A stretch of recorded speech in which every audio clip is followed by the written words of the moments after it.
Et bonjour à toutes, bonjour à tous, bienvenue dans votre nouvel épisode de The Trick Play consacré à l'Ivy League. Aujourd'hui, nous revenons sur le premier tour des playoffs FCS et nous faisons les previews sur le match qui arrive ce week-end, en l'occurrence Yale qui se déplace du côté de Montana State pour un des matchs les plus excitants depuis un paquet de temps en Ivy League. On y reviendra un petit peu après. Avant de commencer, je vais faire un petit détour pour la case news. J'en avais pas parlé lors du récap précédent parce que la news n'était pas encore tombée au moment où j'avais enregistré ça. C'est Ray Pryor, le head coach de Penn, qui a décidé de partir en retraite. C'était le head coach des Quakers depuis 11 ans maintenant. Et il venait de faire 39 ans dans le programme non-stop. Il a coaché les linebackers, puis les defensive ends, puis la special team, puis a été coordinateur défensif pendant quasiment 10 ans. Puis, en plus de 10 ans, même quasiment 20 ans, et enfin, poste de head coach à partir de l'année 2015, donc forcément, c'est une figure des Quakers qui s'en va. Voilà, pas mal de changements, mine de rien, au niveau des head coach depuis quelques temps maintenant, du côté de la Ivy League. Donc pour l'instant, le nom de son successeur n'a pas encore été trouvé, donc on va voir ce que ça va donner. Il avait commencé très bien sa carrière avec les Quakers, avec 2 titres d'Ivy League de suite en 2015 et 2016. Il est resté, il a fait 2 saisons en négatif en 2021 et 2024. Mais en dehors de ça, c'était un parcours assez incroyable pour les Quakers. Un de leurs meilleurs head coach de leur histoire. Il avait succédé à Alb Bagnoli qui était parti du côté de Columbia en 2015. Il avait pris sa suite avec pas mal de succès. Donc ça fait du changement. Alors on savait qu'il y avait énormément de turnover du côté de Penn, notamment en attaque, avec Liam O'Brien, Jared Richardson notamment, qui sont rentrés sur le portail des transferts. Donc on en parlera, mais voilà, on se demande où ça va arriver. Jared Richardson, à mon avis, finira en FBS. Liam O'Brien, je suis pas forcément certain, mais à suivre, bien évidemment, mais on viendra sur un épisode peut-être spécial à récap et on va dire portail des transferts sortants, puisqu'en entrant il y en a un petit peu moins. Donc voilà, donc une activité importante du côté de Penn. On va voir qui vont choper. Alors pour l'instant je n'ai pas encore je vais pas trop chercher, pour être tout à fait honnête avec vous, les rumeurs, etc. Donc à voir ce qui est possible de faire, sachant que on sait quand même que souvent les on va dire, ils restent un petit peu entre eux, on va dire ça comme ça, les gens qui bossent en Ivy League ont tendance un peu à naviguer de programme en programme, j'ai envie de dire. Donc voilà, pourquoi pas voir avec Chimera, le coordinateur offensif, qui depuis 2 ans maintenant, mine de rien, il a mis une bonne attaque. Enfin, en tout cas, l'attaque des Quakers fonctionnait bien. Ça m'étonnerait pas de le voir devenir head coach. À voir, bien évidemment, à moins que Bob Benson, le coordinateur défensif depuis maintenant 10 ans, puisse prendre sa place. Enfin voilà, donc 2 noms comme ça en interne, mais à voir ce qui va être choisi de la part les directeurs athlétiques du programme. Donc voilà, donc c'est quand même une grosse news. Ça fait quand même pas mal de changements de head coach de ces 2-3 dernières années en Ivy League. On sait que c'est souvent des head coachs qui restent longtemps, mais voilà, c'est du côté des Quakers. Le changement a été fait, donc on va voir ce que ça va donner, sachant que il y a énormément de changements au niveau des joueurs et que forcément ça va être un nouveau cycle, et je pense que c'est le bon moment pour Ray Pryor de rendre son tablier, mais on va voir bien évidemment ce que ça va donner ensuite. Alors maintenant, on va pouvoir passer donc au récap des 2 matchs qui ont eu lieu la semaine dernière. 2 matchs avec des résultats bien opposés. On va commencer par Harvard qui s'est placé du côté de Villanova. Énorme défaite du Crimson, 52-7. Je sais pas trop quoi dire sur ce match-là. On le sentait quand même un peu arriver. Moi, j'étais pas hyper emballé, notamment défensivement, par cette équipe de Harvard depuis 3 semaines. Ça a été le cas, ils ont encore bouffé 52 points. Ça fait 3 matchs de suite où la défense encaisse plus de 40 points. C'était 43 points contre Payne, 45 points contre Yale et là 52. Cette équipe m'a semblé à bout de souffle et en bout de course. Et que voilà, Jaden Craig malheureusement n'a pas réussi à très clairement à peser sur ce match-là.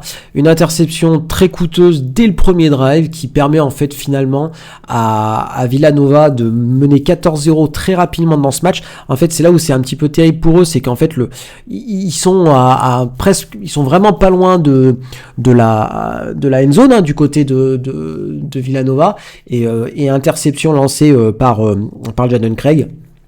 Et derrière, on a un drive de 80 yards des Wildcats, 14-0, et puis derrière, ils n'arrivent jamais à revenir.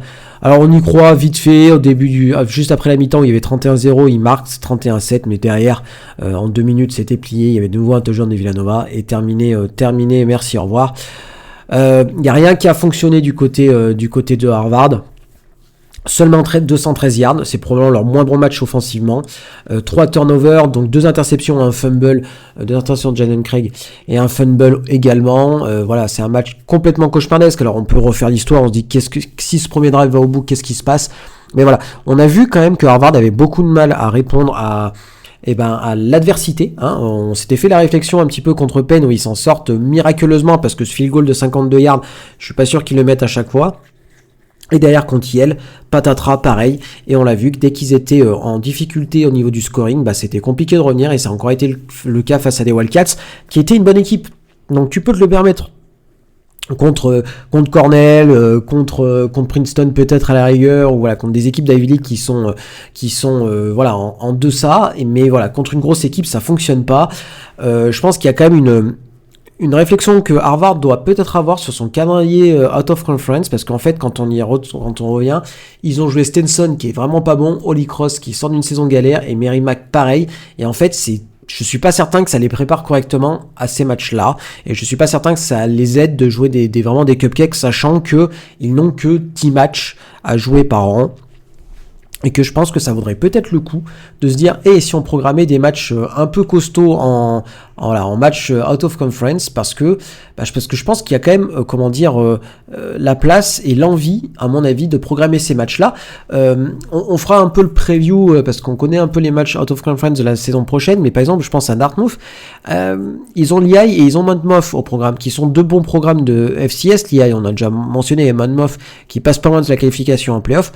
Harvard, ils ont New Hampshire pour l'instant, donc c'est plutôt bien, et ils ont deux noms dont on ne connaît pas, donc je suis assez curieux de savoir dans quelle direction ils vont aller, parce que ça serait pas mal quand même d'avoir au moins une bonne confrontation. Alors je ne demande pas forcément North Dakota State, qu'on soit très clair, mais peut-être aller voir du côté je sais pas moi, un Lehigh, ça pourrait être intéressant. On sait que Lehigh a tendance à beaucoup programmer, ils ont déjà Penn et Dartmouth de programmer l'année prochaine, et ça aura peut-être beaucoup avec une troisième équipe, mais voilà, je pense qu'il y a peut-être des facs à aller visiter, à programmer en tout cas, pour avoir déjà des matchs intéressants en début de saison, et pas que ça ressemble à une pré-saison, parce que là ça a été très clairement le cas du côté de Harvard, et ça a un peu biaisé mon avis que j'avais vis-à-vis du programme, c'est-à-dire que je pensais que c'était une des meilleures équipes de FCS, et ça a été loin d'être le cas, parce que dès que le niveau a monté, ça a été un petit peu plus compliqué, mais le fait est qu'ils n'ont pas eu d'adversité tout au long de la saison, et à la fin ça s'est un peu enchaîné, et ils n'ont pas trouvé les ressources pour lutter contre ça, et la défense s'est vraiment déliée, et que l'attaque n'a pas réussi à suivre le rythme des Wildcats, et même des Bulldogs juste la semaine d'avant. Donc voilà, donc une saison qui finit comme un autre boudin pour Harvard. Et moi je vais ouvrir un petit peu le dossier Andrew Ulrich, le head coach du Crimson. Alors, bien évidemment, les grincheux me diront, oui mais Baptiste, tu comprends, il a 2 titres d'Ivy League en 2 ans. Pas de soucis, 2 premières années, 2 machins, mais moi je vois autre chose. Moi je vois 2 défaites dans The Game en 2 ans. Alors que pour moi, Harvard, notamment cette année, était quand même dans une position relativement ouverte et assez simple. Et malgré ça, 2 fois de suite, ils se font quand même un peu rouler dessus.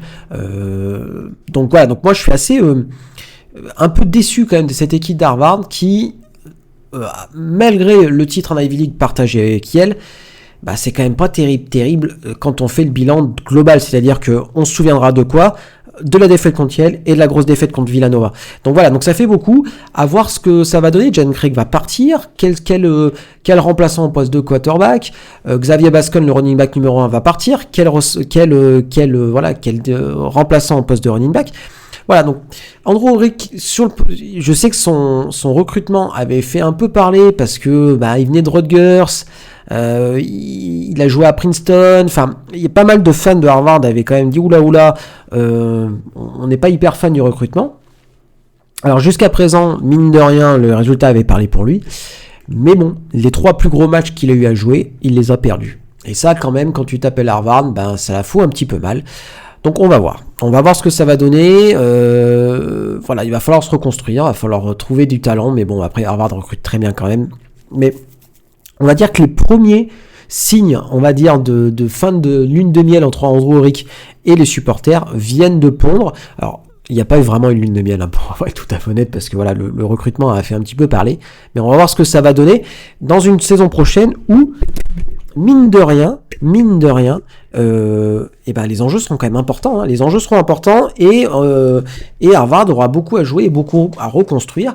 Donc voilà, donc à suivre bien évidemment, on verra, on aura le temps de prendre un petit peu de hauteur vis-à-vis de la situation. Mais voilà, je suis un petit peu déçu quand même de cette équipe de Harvard qui n'a pas trouvé les ressources pour rebondir après 2 semaines très compliquées. Alors maintenant, on va passer du côté de la bonne nouvelle et c'était probablement l'un des plus beaux matchs de l'année en FCS et même peut-être en FBS aussi, tout niveau confondu. L'un des plus grands comebacks de l'histoire des playoffs FCS, l'un des plus grands comebacks tout court. Victoire des Bulldogs du côté de Youngstown State, 43-42, alors que les Bulldogs étaient menés 35-7 à la mi-temps, puis 42-14 à, on va dire, un peu moins de 25 minutes de la fin du match. Et malgré ça, victoire absolument incroyable, grâce notamment à Josh Pitsenberger, grotesque, je sais même pas tant, 209 yards pour lui, 3 touchdowns, il a marché, roulé, couru sur cette défense des Penguins, et pourtant tout avait tellement mal commencé. Ce qui était marrant, c'est que les 2 matchs sont un peu ressemblés, c'est-à-dire que premier drive, touchdown de Youngstown State, touchdown de Villanova. Premier drive offensif de la part de Harvard et de Yale, interception. Et c'est là où c'est encore pire, c'est que derrière, touchdown de Youngstown State, touchdown de Villanova, punt direct de Yale, punt direct de Harvard, et etc. Mais heureusement, il y a eu quand même quelques erreurs de Youngstown State qui laisse des points en route, notamment un field goal manqué à 14-0 qui a fait la différence en fin du match, si on fait le calcul tout bêtement, mais qui laisse un petit peu Yale à distance de tir. Alors bien évidemment derrière ça déroule, mais il laisse des points qui malheureusement pour eux sont trop coûteux.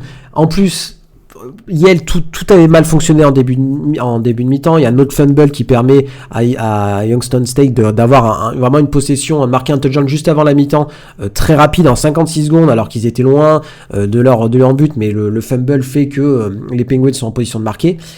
Mais c'était incroyable à voir.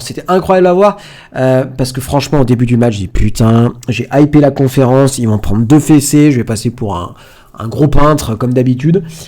Bob Brungar a fait un début de match mais absolument tonitruant, le quarterback de Youngstown State, avec 317 yards à la passe et 90 à la course. On s'y attendait et ça a été très très compliqué. Mais derrière une espèce d'énergie de Yale. Le match tourne, il y a un fait de jeu pour moi qui est le fait de jeu le plus important, c'est la conversion à 2 points de Yale quand il remonte à 42-22. Cette conversion-là, si elle ne passe pas, alors factuellement vous me direz oui mais ils n'auront pas assez de points pour marquer. Oui, mais si elle ne passe pas, je pense que le match est plié. Mais là, en disant ok, on a plus de 20 points de retard, et 20 points de retard c'est 3 TD marqués, merci, au revoir.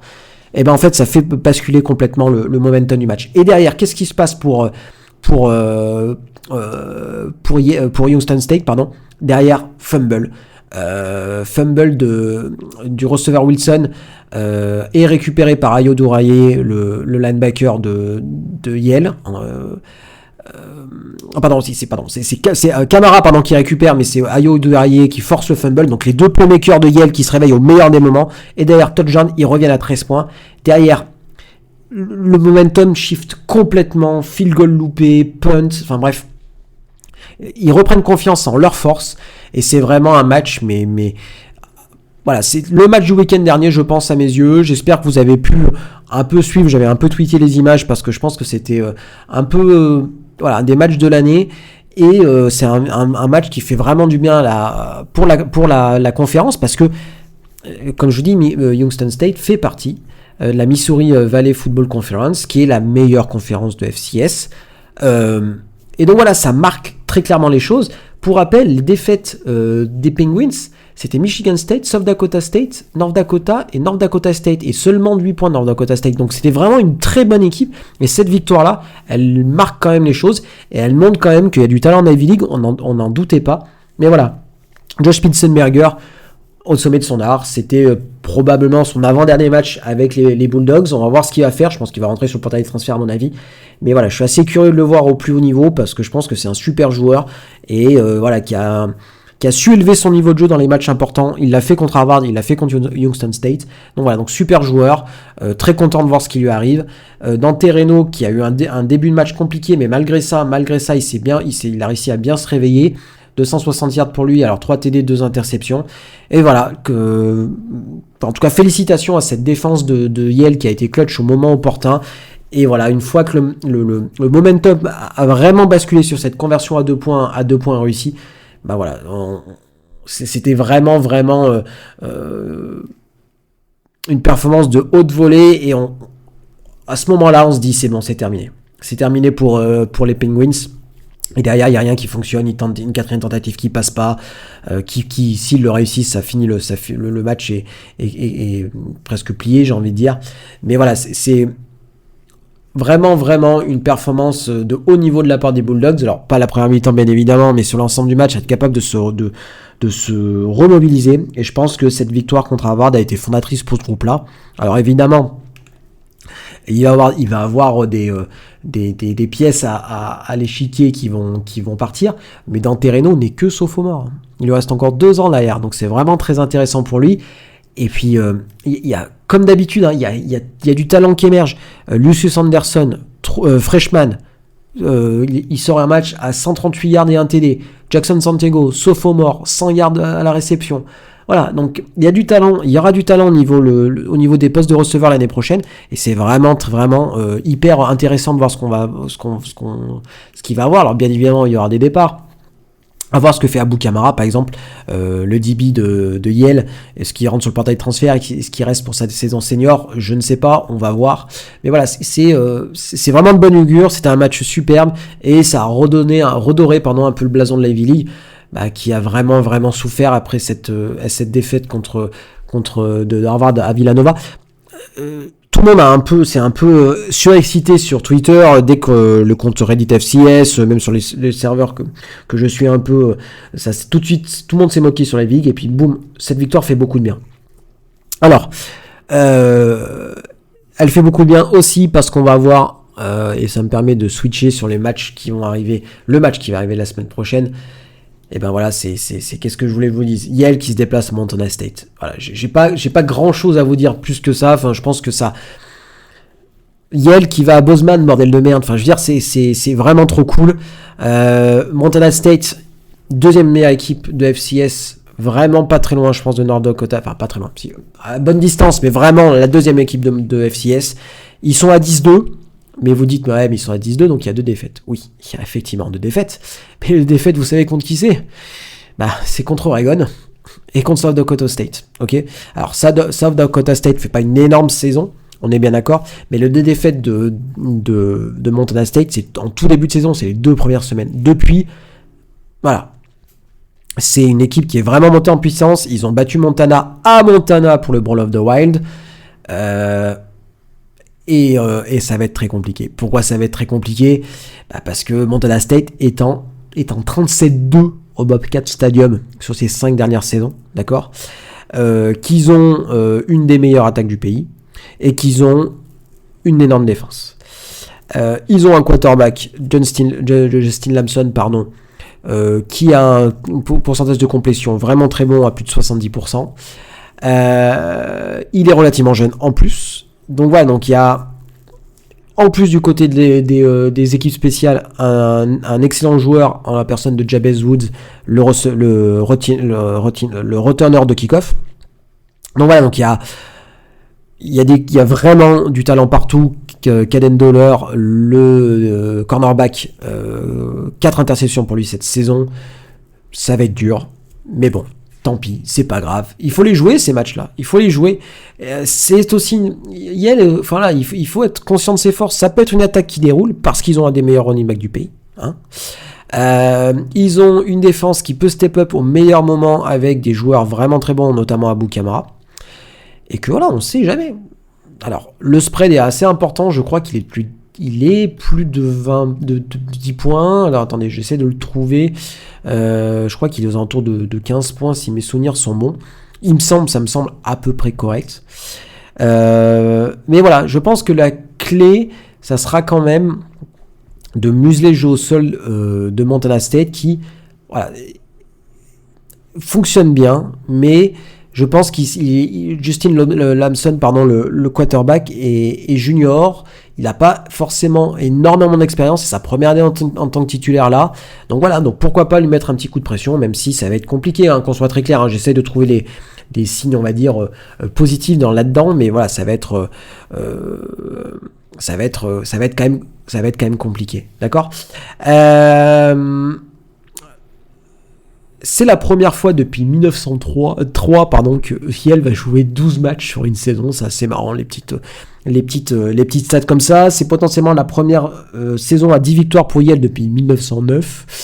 Il y a plein de stats qui sont vraiment, vraiment marrantes. Bon, on va voir. Alors, il me semble que c'est pas le premier match entre les deux programmes. Il me semble avoir vu la stat passer, mais voilà, il me semble qu'il y a un truc comme ça. Mais voilà, ça va être compliqué, ça va être un bon match, parce que je pense que ça va être cool. Je sais pas s'il va y avoir des spectateurs de Yale du côté du Montana, mais ça serait assez sympa que ce soit le cas. Donc voilà, sait-on jamais. Très clairement, ça serait l'une des plus grosses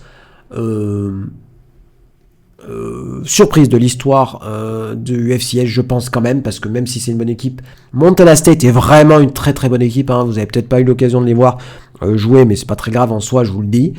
Ça sera du côté des Bobcats, il va faire froid, il y a un peu d'altitude aussi, ça peut jouer, donc voilà, sait-on jamais. En fait, le spread n'est pas du tout de 15 points, il est de 27,5. Voilà, pour vous dire à quel point ça devrait être une énorme surprise si effectivement il y a victoire. Mais voilà, c'est cool. Yale qui se déplace du côté de la Biscaye. Voilà, on vit pour des trucs comme ça. Ça a été une très bonne chose que la Ivy League décide de jouer les playoffs. C'est pour jouer des matchs comme ça, donc tant mieux. Donc voilà, sait-on jamais. Le but, c'est de faire une bonne impression, on va dire ça comme ça. Le match a lieu à 20h, heure française sur ESPN+. Alors je dois avouer que je sais pas trop, je pense que pour trouver un stream, ça devrait être largement possible quand même. Donc voilà, donc à suivre. Mais voilà, c'est un des matchs les plus importants de l'histoire de l'Ivy League, hein, ni plus ni moins, je pense. Donc voilà, donc n'espérez pas non plus quand même une victoire, mais l'intérêt n'est pas là. L'intérêt est de jouer des matchs sympas en décembre, l'intérêt est de représenter au mieux le programme et la ligue. Donc voilà, la conférence, donc on va suivre ça. Mais bon, ça va être une grosse montagne, hein, à gravir, ça c'est clair. Bon, en tout cas, ce match est cool, j'en suis ravi. Je suis même plus content qu'on ait un Yale Montana State qu'un Harvard de l'EI, hein, qu'on soit très clair. Donc j'en suis ravi. Voilà, donc nous on se retrouve la semaine prochaine pour faire le débrief de ce match-là. Bah oui, quand même, hein, on va pas se quitter comme ça en si bon chemin. On se retrouve samedi pour le 1-2-6, pour la preview des matchs de finale de conférence en FBS. On vous réserve peut-être une petite surprise pour le dimanche, on verra tout ça. Et puis sinon, moi je vous fais des bisous et je vous dis à la prochaine. Salut tout le monde!